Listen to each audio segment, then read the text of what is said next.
In order to heal, I have to first be able to see the distinction between myself and my wound. And sometimes we are identifying with the wound like, oh, that's just how I am. No, that's how you became. I miss me. Can you say, I miss me? A truth confessed to the self is already a powerful truth.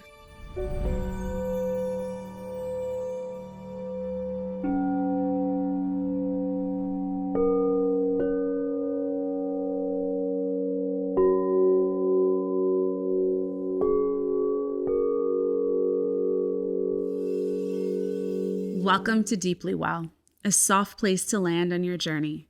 A podcast for those that are curious, creative, and ready to expand in higher consciousness and self-care. This is where we heal. This is where we transcend. Welcome back to Deeply Well. This podcast, we are deeply exploring pathways to inner peace, connection, and healing, and I am so excited. As always, I'm your host, Devi Brown, and today I am just absolutely honored to be joined by a true force in the world of psychology, healing, and spiritual restoration. Today's guest is the renowned Dr. Thema Bryant, a New York Times best-selling author, clinical psychologist, teacher, and minister. Dr. Thema made history in 2023 as the youngest female president of the American Psychological Association. She has now just released her newest book, Matters of the Heart: Healing Your Relationship with Yourself and Those You Love, through Penguin Random House. She is on a mission to help individuals reclaim their sense of self and well-being in the face of trauma and oppressive systems. She completed her doctorate in clinical psychology at Duke University, followed by postdoctoral training at Harvard Medical Center's Victims of Violence program. Welcome to the show. Thank you so much for being here, Dr. Thema. Thank you so much for having me. I am so excited to be in this soft place to land with you. Yes. So let the healing begin. Yeah. Oh my gosh. I mean, first and foremost, I just want to reflect deep gratitude to you for the work that you do. You and the way your work has moved in the world, I think really came so far ahead of what we are now maybe beginning to think is commonplace, casual understanding of how our pasts affect us, and how childhood especially affect us, and how trauma affects us. And I think for so many people, mental health and faith has been such a disjointed body, right? There's this idea that trauma belongs over here, faith and church and God and ministry belong here, family belongs here, personal responsibility belongs here, and everything, there were all of these pieces, I think, that people were really screaming for help in. And it isn't until recently that it's really understood how holistic it all is and how it really is a true blend of everything all at once. And we have to approach it that way. But that has been your call and your work. How did you begin to really, in all the processes, see those connections and put all of those puzzle pieces together? Yeah, thank you for that. I would say it is at the roots Afrocentric.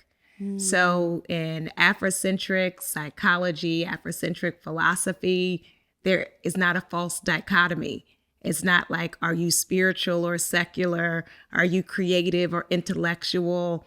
It's all one. And so I grew up with that as a foundation, that it wasn't like, are you going to be focused in school or are you going to pray? Like that question would never be asked. It was to be the fullness of who you are. And so, and at the roots, psychology used to incorporate more its spirituality. Psychology actually means study of the soul. And so the founders of the field were often people of faith, but then there was a detour as we tried to prove ourselves to be scientific. So in order to be worthy of being a science, we had to discard all the things we could not easily prove. And so there has been a reclamation, a return to not only reclaiming spirituality, but also reclaiming the body. Yeah. Reclaiming the body. So important. And it's so interesting the way, just to be alive right now, I think that's a loaded statement because it is interesting for many reasons. But especially, I think it does feel like a time where we do, if you're awake and aware for it, get to come home to yourself. Yes. And understand that the human experience is all of those facets. Whenever we've spoken to mind, body, and soul, I think for so many years, it's still not understood. That is actually what your human experience is. You are having the experience of your mind, of your body, of your soul. And our work is to integrate. That's right. Because when we are seen and valued only for our labor, then these systems benefit from the disconnection, right? I'm not a living soul if I am just your laborer, right? My heart doesn't matter. My body doesn't matter. And so to resist that notion that the ways in which I build up other institutions and systems is my worth and value, which is often for women and people of color, that has often been the narrative. And so to reject all of that and say, when I'm just sitting here on the couch, the two of us sitting here on the couch are worthy. Yeah. We're already sipping tea and worthy. Yes. Yes. Yeah. That's the healing and the realization. To come home to myself is to tell myself the truth. And the truth is, I am more than what I do for others. I am a living soul. That line you said, it just hit me in such a special place. You're telling the truth. Yeah, you're telling the truth. Yeah. I remember a huge moment in my walk with God and in the building of my faith was I was in so many dark places at once. And I remember, and I've always been very wellness focused and very holistic and very much an endurer, someone with quite a bit of resilience. But I remember this phrase came in. I just kept saying, like, God, what? Like, what? I've surrendered. Like, what? What is it? What is it? What else do I need to know? And the exact wordage that came through was, I accept the truth of my life. And it's like that. It doesn't have to have a definition. And I think when people think of understanding their truth or who and what they are, they think it also has to be quantified, or they have to know what that is, or it has to even be words that fill that space. And it's like that piece, like right when you said it, it's like truth is so much, and it's not just the language we have access to. One of my dear friends, Asia Adebo, is a poet, and she has a poem that says, "Who lied?" Right? Who lied to you that told you a false sense of yourself? And we have experiences and people that presented us with lies from very early. And so it is the discarding and shedding of those lies so that I can know my worthiness. Before we get into the book, I would just love to ask a question to understand what makes such a unique being such as yourself. So your work, it's deeply rooted in healing, in psychology, in spirituality. What were some of the moments in your life that really, as you were in these different kind of facets of yourself, really understood your call and understood to blend them? Yeah. I think one, it's what in some settings can be seen as a weakness is actually your strength. And so growing up, I would be what was called a sensitive child. And right here we are. Raising my hand. Yes. Deeply sensitive. It's like, I remember reading the story, The Ugly Duckling, and I cried for that little ugly duck. Right?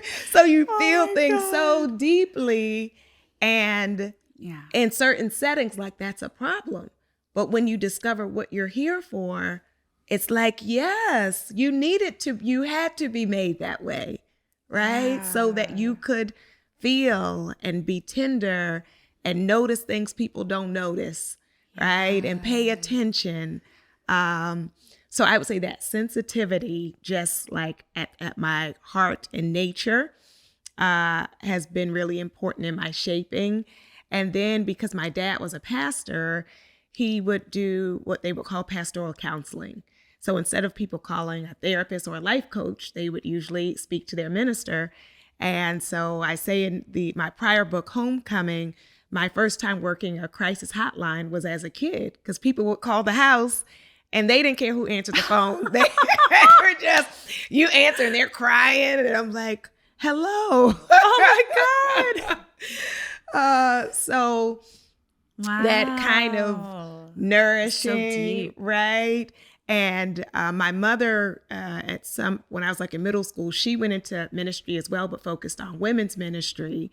So, for me later to become the president of the Society for the Psychology of Women, as I grew up seeing her do the work, right?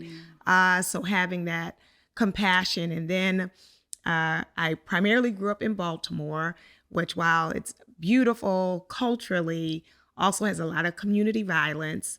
I had the wonderful experience of in high school moving to Liberia, West Africa with my family. Wow. And the first year and a half was amazing because I was celebrated, right? And because everyone in a position of authority looked like me. Wow. So it really expands your idea of what you can be. Unfortunately, the second year, toward the end of the second year, there was a civil war. So, me dedicating my life to trauma recovery, is what I have seen. And to know that it's possible, that is devastating, and it doesn't have to be the end of our story. Wow. In those two places, I'm so curious, were there any differences in the ways that you saw people process trauma and pain? What I noticed in the community in Baltimore was more suppression, and that the rule is to keep it moving. So there's a lot of, performing well, right? Oof. So when people say, how are you? I'm good. Good. Right? Or in the church community, I'm blessed. I'm better than blessed. Won't right? do I'm it. Blessed and highly favored. So we, affirm ourselves even when we're struggling on the inside. So there is not a lot of permission or space to be brokenhearted. Yeah. And that it is more acceptable to be harsh than to be shattered. And so, it's a lot of warrior spirits. Oh, wait a minute. Let's sit there, because that landed. That landed in somebody.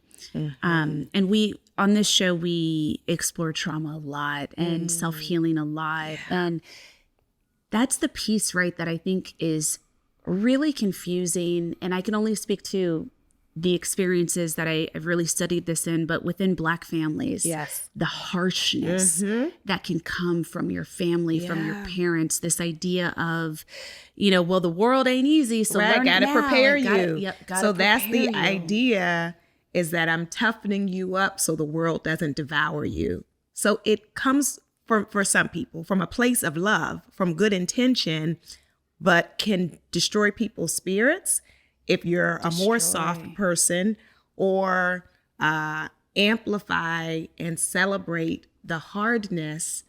And then there is not room for our humanity, right? Because I got to be a warrior at 8, right? And so there is, a pressure in order to survive is don't be soft. One of the things that you just said where, it's like this harshness, I think the people with the harshness, and we too on the receiving end, believe it comes from love, but it comes from a lack of practice of love. Yeah. It comes from people that haven't even had the chance to practice love for themselves, so they don't understand how to live it as a verb. And wow. And I want to acknowledge historically that there wasn't space for that. It's like there wasn't space. What people say, like, I would be depressed, but I don't have time, right? Yeah. So it is to take up space that had been generationally denied, right? So people don't know how to lead you to what they could never do. And so then we are carrying, people call it ancestral wounds or intergenerational wounds. Yeah. But the gift is that we can shift it, right? And by our example, show that there's another way. So while we honor, what I like to say is, the ways you survived are not always the ways you want to live. Right? So it's like, that's how you made it out of there. My mom was one of 10 in the projects of New York. So she had to know how to fight. Right. And so we honor that. Like that's how you made it through that season. But then there are those of us who are not in crisis mode, but still have not learned how to take off our armor. Yeah. Yeah. Now, when you witnessed in Liberia, the processing maybe of intergenerational trauma or of Civil War trauma, are there any differences culturally to how people process in that area, in other areas? Yeah, the two things that come to mind are, and we have a taste of the first one. We have a taste of both of them. It just had to get diluted and shifted in our transition. But in Liberia, they grieve. Like, and this is what we see, what you would see like at some funerals in like a Black church, or people would be like, oh, right? Because there's not this suppression that you see like at the opera, right? Yeah. Of having to like contain and censor. It is like a full body release. Yeah. And it is evidence of love. Like if you don't like lay in the floor, you didn't love them, right? So there is a call and an expectation to freely feel your feelings, right? And then the other piece that comes to mind is the truth telling and not sugarcoating. So like here, especially as a therapist, if we were going to have a support group for people who went through a hard time, we might say like, Women with Wings support group, right? We'll call it something very flowery. And they literally, in the aftermath of the war, had a group called Women with Rape Babies. Oh my God. Like that's the name of the group, right? Oh. So it's like, we're going to call it what it is. And I'm like, and people are going to come? Well, how else will they know that this is for them? Oh my God. Right? Oh my God. Yeah. Oh my God. So there's truth. There's truth. Wow. Yeah.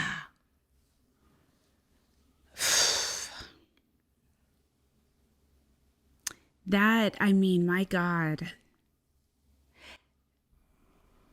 The power in that truth, like the power in calling a thing a thing. Yes. The power in being clear and saying what happened to you. Right. People being clear that that's what happened to you. Right.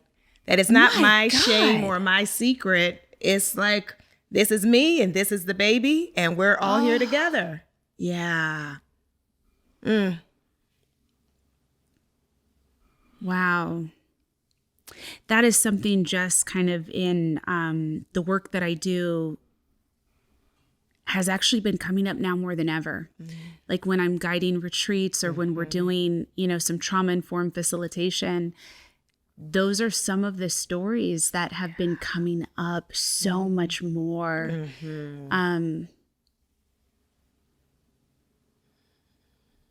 I don't necessarily want to stay here, but I'm just feeling so led to like be in the seat of this for a second. Yeah. When it comes to things like that feel so garish, right? That feel so in the underbelly of wellness, because we have wellness in a lot of tiers right now, right? And wellness, quote unquote, as an industry is this nearly $5 trillion industry. The majority of that industry is centered in fitness, like that's being under the umbrella of wellness. But people are thinking that wellness and mental health and trauma are all kind of these interchangeable words, and they are all companion words, but they're not replacing each other. Yeah. And so a lot of the ways that wellness and mental health is spoken to, in this day and age, it's really from the lens of anxiety. And it's really from the lens of kind of depression, but more so the daily hardship depressions of the world, or of some, charged and unfair experiences and adverse experiences. But there is hundreds of millions of people that don't necessarily know where they fit in this conversation, because when they're coming to these spaces and people are sharing about what is absolutely important and impactful in their lives, but then you do have a percentage of the population that feels a little more impossible to them to connect to this world, right? So just for anybody listening right now that resonated with that experience, or an experience that is a lot harder to say out loud in front of a group or to find pride in, how does one begin to approach that truth in their life? Yeah.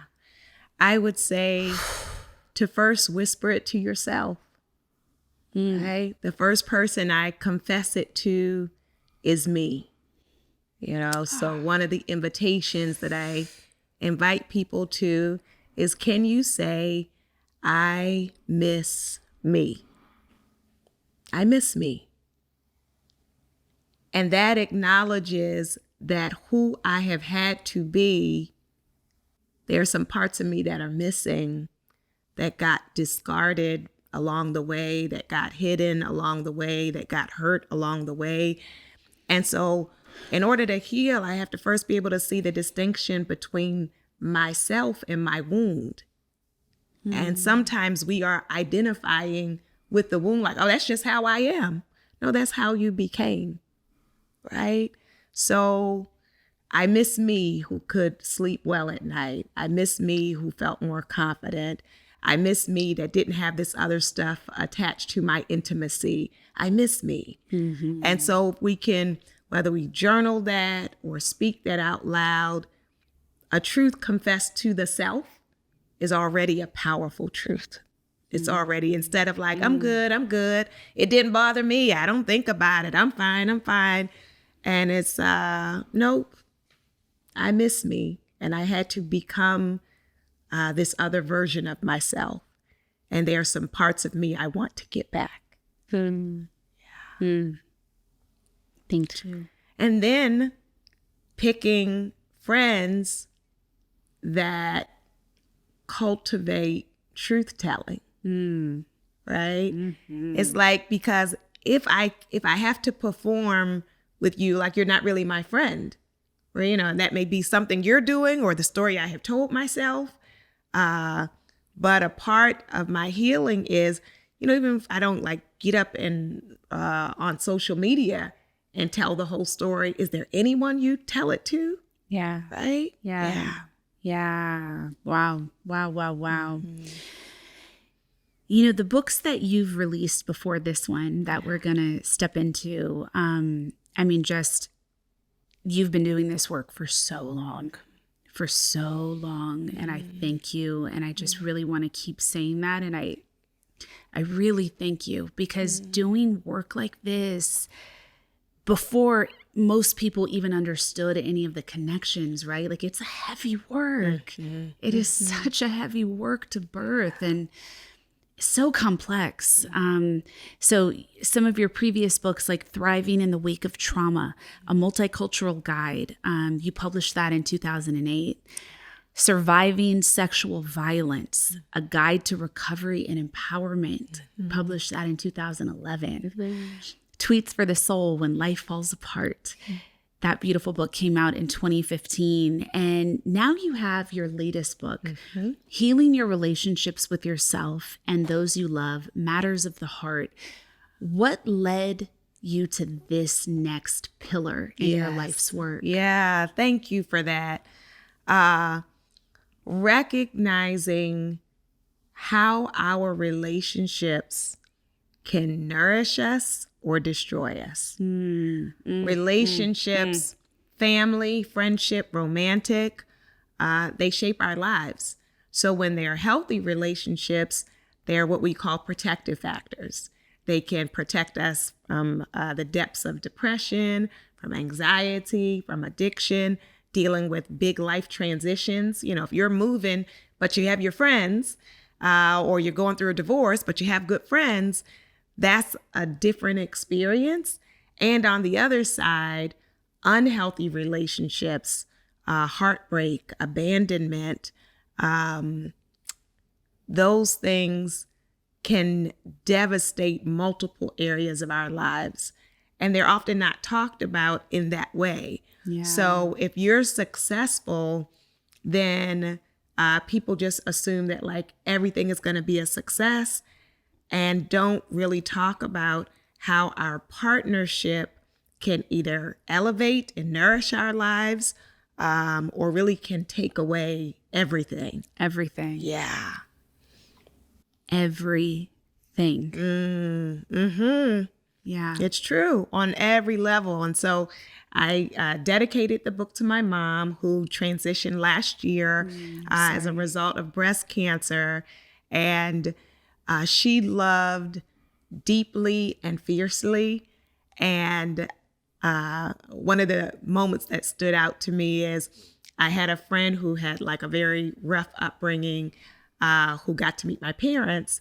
And she said, Thema, I wonder who I would be if I had your parents. And it really hit me, right? It makes a big difference. Huge. So I know the ways in which her love set me up for success. And I also know the impact that lack of love, lack of nourishing can have as well. Yeah. And I think, forgive me, universe, I don't know who to attribute this to, but that saying of like, it's not always what happens to you. It's like sometimes what didn't happen to you, and like experiences like that. And I think like, especially within the kind of generation that is like between 30 and 50 right now, that was a really specific moment in time in the childhoods of those ages that I think, hopefully, and a lot of social scientists are kind of coming with more comprehensive studies of the effects. But, being latchkey kids, being the generation that raised themselves more than any other generation, it's like, I think that is, even if you had big T trauma or not, or just life's friction, that is a layer of grief a lot of people in these age demos are really going through. Like, who, not that this moment isn't perfect and divinely designed, but who could you have been if you didn't have so much responsibility, or didn't have to do so many things by yourself, or, didn't have your parents as the first generation with like adults with AOL, or the ones to be distracted and really not, plopping you in front of the TV or the chat rooms. And it's very real. Like there are so many things that were missed in your development, if that was part of your story, and so much extra stress and trauma that lives inside of your body right now because of it, because of the fast food of the time, because of it's every generation definitely has their stuff in so many ways, but that piece I think is really coming up for people now more than ever. What didn't I get? Right. Eve Ensler, in an interview about the vagina monologues, says all of the energy women spend healing, like if we didn't have to heal from the abusive relationships, from the molestation, what could we be creating, writing, building, launching, right? With that same energy, which is why in therapy, I often say, it's not just about decreasing symptoms of distress. It is about now, like, what are you going to create and be, right? So it's not just post-trauma. It is now like my growth and my thriving. And like now I get to be myself, right? Yeah. Yeah. And just a moment of congratulations to everybody listening that is alive and has survived and is here listening to this episode right now, and all of the limitless potential of who you are and who you can be. It is so important for us to pause and appreciate ourselves, because often we're so busy in push mode, in striving mode, that we don't get to say, even if I am not fully where I want to be, let me acknowledge I'm not where I was, right? Mm-hmm. And so to train my eyes to see my own growth. Oof. To train my eyes to see my own growth. Right? Yeah, it's like, bear witness to yourself. Yes. In all the processes. Yes. To say, like, a year ago, I wouldn't have made this choice. I wouldn't have even noticed that, or I wouldn't have even known that I could have permission to be that way or to say that. Yeah, it's wonderful. I have all the feels with you saying that. I'm just like, oh, yes, Lord. Issues of control, specifically. Emotional unavailability. It feels like we are, maybe it's just because we have language for it now, but my God, does it seem like its own epidemic, emotional unavailability. And how unreciprocated love impacts our well-being. Yes. Why do so many of us struggle with those particular patterns? That seems to be so pervasive, controlling, unavailability, inability to be truly intimate and connect, and kind of finding oneself in dynamics of unreciprocated love or feeling of all different kinds. Why is that? Why is that so prevalent now? And how do people approach it? Yeah. I think there has been a real devaluing of relationship.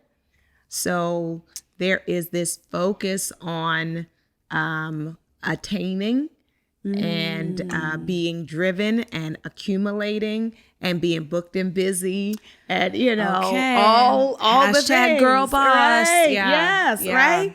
So when I am so focused in a targeted way, I can neglect my own relationships. And so then I'm not available for that, because another piece of it is being raised or mentored by people who were disappointed and hurt. Yeah. So then they advise you, don't get caught up. Don't believe them. Don't do that. Don't do that. And so then we fear it, not to mention our own stories of heartbreak and disappointment that can cause us to, out of fear, and I want to say it's understandable and important that we take pause after heartbreak, right? You don't want to just jump into something else, but some people get stuck in the pause. So it's been years later and they're still like, oh, no, thanks. None for me. I don't want it. I'm not interested. And so then that heart never got to heal. Yeah. And then the part about wanting people who don't want us and holding on to that, this phrase I like that people use is around breadcrumbing. Yeah. Right? Yeah. So they give you just like a little bit of like, oh, you think they're gone, and then they text you like 3 weeks later, or, and Lord. Oh, good morning, sunshine. So, Lord. Or start liking your stories. Yes, they're back. They're back. Like, oh, where did you go? Right. And so that we can hold on out of hope. And then also we often think about people as being insecure, But the opposite can happen when you're confident and successful. You can convince yourself, I'm going to win them over. Right? So it's not just that you feel like you're the worst. You're just like, if I call them this, if I do this, if I dress this way, if I am funny enough, if I, then they're going to see that I'm worth choosing. And so to really get to that place of grounding, that we don't think about relationships as we think about a job promotion. Okay, hold on. Wow. Can we explore that a little bit? Because I think it's just, I don't think everybody understands how much they perform. Yes. And how much they are innately wired to quote unquote win someone over, and how that gives them the kind of endurance, the emotional, fortitude to keep pushing through mistreatment or nonchalance. Right.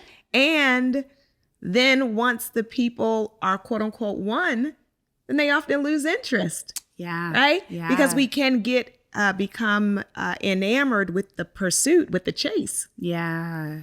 So we also have to look at, what is my idea about myself that when people want me, I find that undesirable. Yeah. Ooh, hold on. Get your notebook and a pen. It's like, when they're not interested, I'm like, oh my gosh, right? I need them. Yeah. And then when they're in your direction, it's like, oh, they're boring. So tell the people. Yes. Why are they doing that? It is our own emotional unavailability. Yeah. So that will create a pattern where I am constantly interested in people who are not reciprocating because they're not available, because the truth is I'm not. Because if someone was actually to show up for me, that could be intense, that could be overwhelming, that could be very vulnerable. So instead, I'll keep waiting for this one to leave their wife, or I'll keep waiting for this one to let go of their 6 other people and focus on me. It's safe. It's a fantasy. And so fantasy can take up years of our lives instead of creating real relationship. That is so important to say and be heard. Fantasy can take up your entire life. Yes. You can leave this earth having the entire time been playing a performance. Yes. Never having been an actualized version of who you are for anybody. Yes. What a tragedy. That's not what we're here for. Right. And to go back to telling ourselves the truth. Yeah. Right? Yeah. So then the truth becomes, I don't actually want anybody. So I'm going to keep saying I want this person who's not choosing me. Right? So it's like, tell yourself the truth. What's really going on here? What are you doing? Yeah. Right? Or the truth may be, I don't believe anyone would ever treat me well because I've never experienced it. So for some people, it's a faith walk. Can I believe that I could be adored when I have never been? Yeah. And the answer is yes, you can. Yes. Yes, you can. Yes. Oh, and that is so deep. It's just, it's so interesting. It's like, even for those listening, it's like, we're in conversation, right? And someone listening is like, they're in the midst of their day. But like some of the things that have just been identified, they're the root of the root, right? It is the core thing, the depth of a thing that is keeping you from everything. And it's like, like we have to really hold that with the sacredness it deserves, because like that is what you are alive to approach. Yeah. That is what the work is. And I think for a lot of people, when they're trying to understand what their work is, it's just, I found for myself, it was so helpful to switch the trauma and the disappointments to a lens of, this is my spiritual curriculum in this lifetime. Mm-hmm. This is exactly what I meant to be thinking about. Mm-hmm. So instead of not thinking about it, I must let myself think about it and approach it and look at it, because these were the set of circumstances I was meant to be in motion with while I'm here. And I think it's so important for us to recognize that denial and minimizing and avoidance don't work.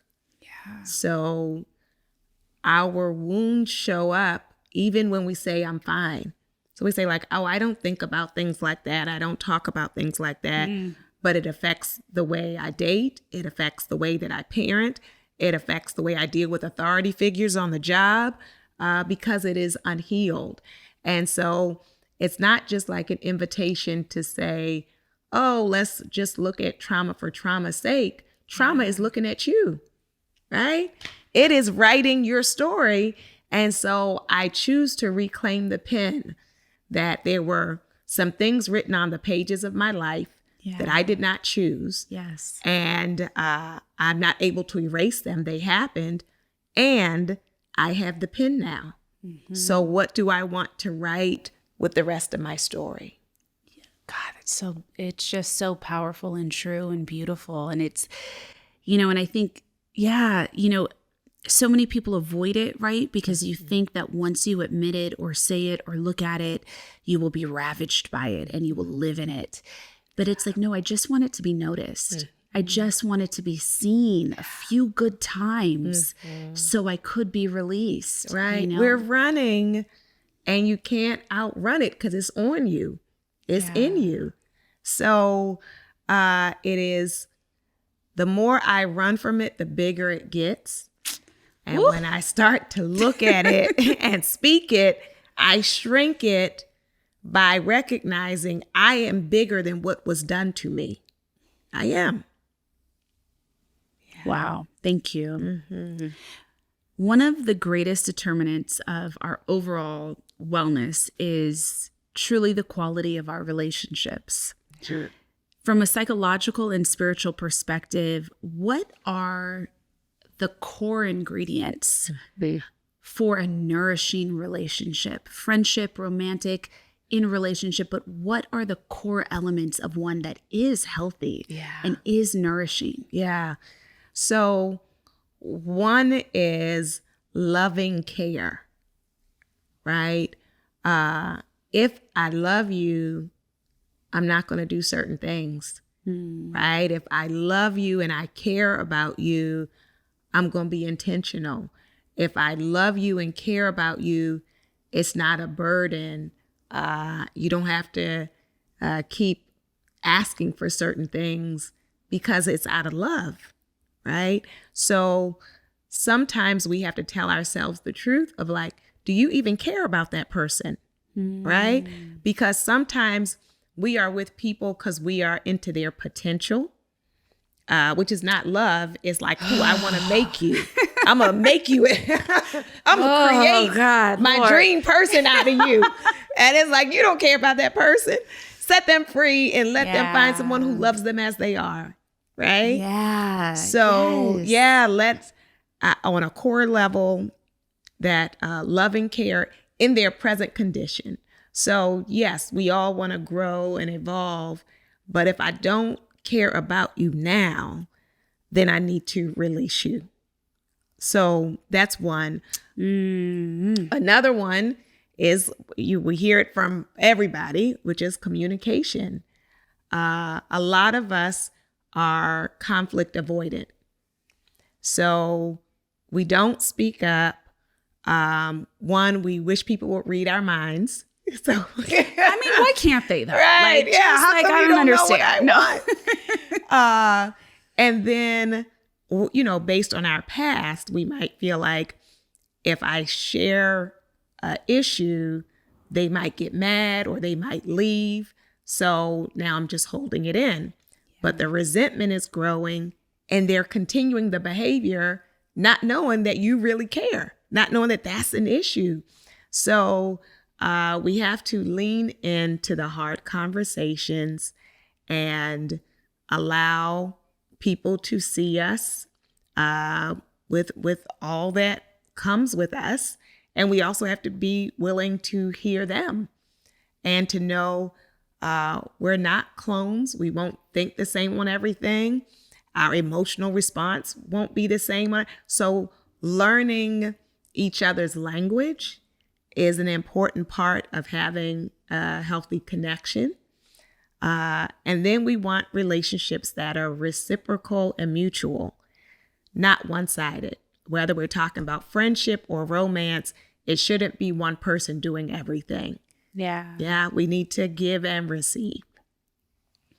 What does reciprocal look like? Because that is a question that comes up a lot from people, because I think often people think reciprocity is the exact same thing in return. Right. It may, this is an important one because our personalities and our strengths are different. Yeah. Right. So the funny that comes to my mind is with my parents. I think before my mom was dating my dad, she was dating this guy who was a poet. So he'd be, laying it on, all the words. And then Queen, when you walk, I see the rivers move from God's mouth. Yeah. So then when she said, she started dating my dad, and literally he'll sign a card, "Love John." Right? Like, that's it. That's all you're going to get. So is it going to, now, if she could write a whole big, long poem, but is she going to get a poem back? No, it's not like his thing. Yeah. So we have to recognize, the ways that people show their love, right? I was working with a couple and I raised this point because the wife is into self-help books and wanted the husband to read all these books about successful marriage. And he didn't want to read them, but he's never been a reader. It's like when they were dating, he wasn't a reader. When they were engaged, he wasn't a reader. So to make the number of books the measure of his love for you is not fair, right? It doesn't mean he doesn't care. It's just that's not his thing. So that's so good. And it may not be how his brain works. Like he may not even be able to retain any of it if he reads it, depending on. Yeah. So he's willing to go to couples therapy. Awesome. Let's do that. Yeah, let's do that. I think one of the last things I'd love to ask you before I invite you to do some soul work, loneliness is a big theme for people, and we're seeing a lot of studies come out about it. People are talking about it more than ever.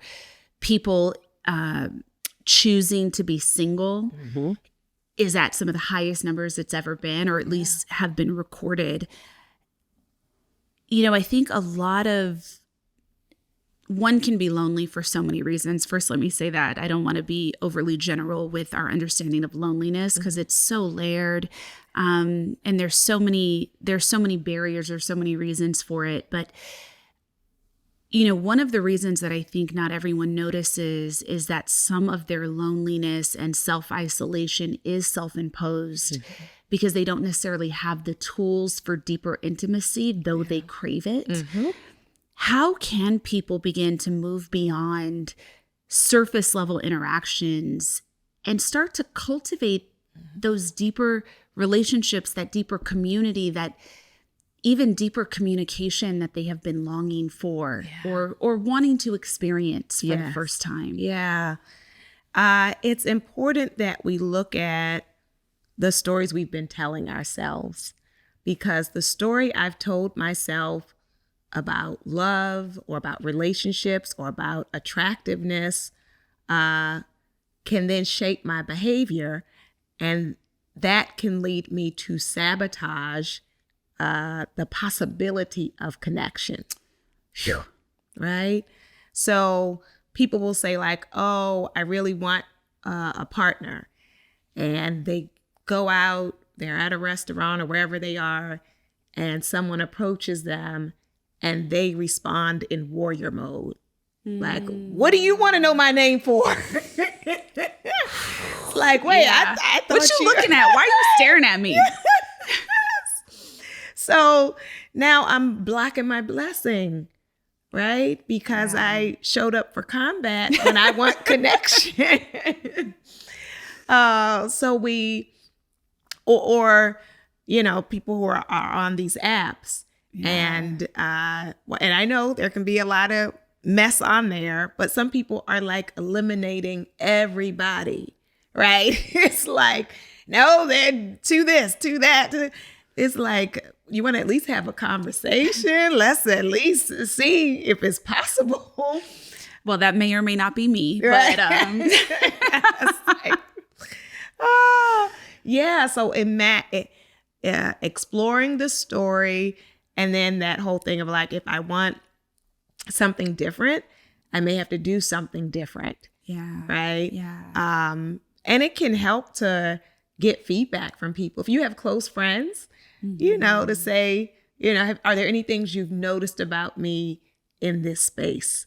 Right. It may be, you know, oh, you hook on to people too quickly, and that either scares them away, or then you're all hooked up and it wasn't fulfilling anyway. So you're back into a bad situation. But our people, if we've let them in, can see us, and sometimes they can help us to see ourselves. yeah. And what a gift too, to be able to ask that of people. And I do, you know, acknowledge not everybody has yet those safe and kind of mutually witnessing friendships where you can ask questions like that in a safe way. But if you do, and if it's just been, you know, kind of a defensiveness or something that comes in because you don't want to quote unquote hear something bad about yourself, think about that and really lean into that, because I think sometimes our friends have a lot of deep truths for us. Our community has a lot of deep truths for us that they may have always wanted to say to us as an aid, as a help, but don't necessarily know that there's space to, or don't want to upset you or jeopardize, you know, the integrity of the relationship remaining. But those can be some of our most valuable mirrors in our lives. Right. It's so true. And so I would say also for us, like being teachable, being flexible, being willing to shift, you know, that sometimes my way of talking to people or my way of being may not align with my goal, right? So now I'm standing on my wings, I'm blocking myself. So let me explore another way. This has been such a beautiful episode. At the end of every episode, I like to invite the guests to share some soul work with the audience. So any kind of practice, thought, inquiry, exercise to further integrate everything that they just experienced on this show. Oh, wonderful. So I'll invite us to some compassion holds. And the first ones, we'll put our legs uncrossed and uncross our arms. And I want to start off by saying I believe in body sovereignty. So with body sovereignty, nothing that I invite you to do are you forced to do. So you, as I invite you, you take pause and say, do I feel like doing that? Do I want to do that? Or do I just want to watch them do that? You get to choose, and that's a part of your healing, your yes and your no. So if it aligns with you, one hand on your heart, one hand on your belly, inhaling in through the nose, exhaling out through the mouth. And the hand on the belly goes up to the forehead. Inhale and exhale. The hand on the heart goes to the back of the head. Inhale in through the nose. Exhale out through the mouth. And hug yourself. Inhaling in through the nose. Exhaling out through the mouth. If it aligns with you, you just begin rocking back and forth. You are your comforter. You give yourself grace and give yourself love. And if it aligns with you, we say the words, I am worthy of love. I am worthy of love. I come home to myself. I come home to myself. And you can stop rocking and return to the heart and the belly. I am worthy of love. I am worthy of love. I come home to myself. I come home to myself. Welcome home. Welcome home.